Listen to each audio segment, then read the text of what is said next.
اگلا سوال انہوں نے لکھا ہے کہ جی حقیقت ایک ہوتی ہے یا دو یا تین حقیقتیں ہوتی ہیں؟ اگر حقیقت ایک ہوتی ہے تو چاروں ائمہ اختلاف کے باوجود برحق کیسے ہیں؟ یہ تو میرے بھائی لوگوں کی منہ شگافیاں ہیں نا کہ چاروں ہی حق پہ ہیں. یہ تو بالکل اس طریقے سے ہے کہ یہ جناب گلاس ہے میرے ہاتھ میں، ایک بندہ کہتا ہے جی یہ گلاس ہے، دوسرا کہتا ہے نہیں جی یہ موٹر سائیکل ہے، تیسرا کہتا ہے جی یہ جہاز ہے، چوتھا کہتا ہے نہیں یہ کتاب ہے. تو اگر ہم کہیں گے نہیں چاروں ہی صحیح کہہ رہے ہیں، آخر یہ اتنے بڑے بڑے عالم صحیح کہہ رہے ہوں گے، نہیں، کہتا ایک ہی صحیح ہے. حقیقت ایک ہی ہے جو نبی صلی اللہ علیہ وآلہ وسلم نے بیان کی ہے. باقی ظاہر ہے کہ روایات آنے میں، تفسیر بیان کرنے میں بیچ میں ایسے جھوٹے راوی شامل ہوئے جنہوں نے اسلام کو بدنام کرنے کی کوشش کی، اس کی وجہ سے دین ٹیمپرڈ فارم میں بھی چیزیں ہمارے پاس موجود ہیں. لیکن صحیح اور ضعیف کا فرق ہمارے محدثین نے کر دیا.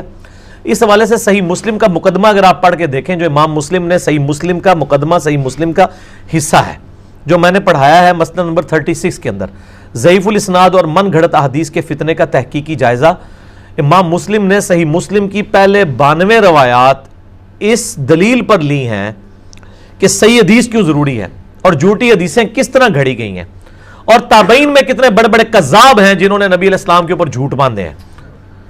تو تابعین میں سے یہ ابان بن ابی عیاش تابعی تھا، امام حنیفہ کا استاد تھا. تو اب آپ دیکھ لیں یہ کذاب راوی ہے، اسی نے وہ روایت گھڑی ہے کہ سیدنا عمر رضی اللہ تعالی عنہ نے سیدہ فاطمہ کو شہید کیا، ان پہ دروازہ پھینک دیا، نعوذ باللہ. یہ جھوٹا آدمی ہے. تو تابعین میں بھی بڑے بڑے کذاب لوگ پیدا ہوئے ہیں. تو یہ حقیقت ایک ہی ہے. اب وہ روایتیں اگر جعلی ہیں تو ان کو اصول محدثین پہ دیکھا جائے گا. اور پھر سب سے بڑی حقیقت تو ہمارے پاس قرآن کی شکل میں موجود ہے. یہ فوراً روایتوں کے اوپر چلے جاتے ہیں. مجھے پہلے بتائیں کہ امت میں سے کتنے % لوگ ہیں جن کے عقیدے قرآن کے مطابق ہیں؟ اور یار آپ پاکستان کی 22 کروڑ آبادی میں سے 15 کروڑ سے زیادہ آبادی تو قرآن پاک کا پہلا صفحہ سورہ فاتحہ کا ٹیسٹ نہیں پورا کر سکتی. ایاک نعبد و ایاک نستعین حدیثوں پہ تو بعد میں آئیں گے، پہلے یہ تو ٹیسٹ پورا کریں.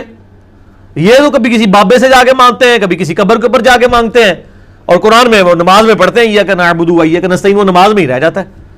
تو پہلے قرآن کے اوپر آئیں. قرآن ہماری ٹیکسٹ بک ہے. وَأُوحِيَ إِلَيَّ هَذَا الْقُرْآنُ لِأُنذِرَكُم بِهِ وَمَن بَلَغَ. اے محبوب صلی اللہ علیہ وآلہ وسلم فرما دیجئے قرآن میری طرف اس لیے وحی کیا گیا تاکہ اس کے ذریعے میں تمہیں ڈر سنا دوں، اور جس تک یہ کتاب پہنچ جائے وہ بھی اسی کتاب کے ذریعے ڈر سنائے، اسی کے ذریعے لوگوں کو تبلیغ کرے. قرآن کو لے کے چلیں نا، روایتوں کو بعد میں دیکھیں. اور روایتوں میں بھی یہ جو 2 مین کتابیں ہیں بخاری اور مسلم، اس پہ تو کم از کم اہل سنت کا اتفاق ہے. شاہ ولی اللہ دہلوی نے حجت اللہ البالغہ میں لکھا ہے کہ بخاری اور مسلم کی تمام متصل الاسناد مرفوع احادیث قطعی الصحت ہیں، ان کی صحت کے اوپر امت کا اتفاق ہے. تو پہلے یہ 7563 حدیثیں بخاری میں اور اتنی مسلم میں ہیں. یہ کو 15,000 روایتیں تو پہلے پڑھ لینا آپ، پھر اگلی پھر روایتیں دیکھیں گے. 80% دین تو اس میں کور ہو جاتا ہے، اور عقائد تو 100% قرآن میں ہے.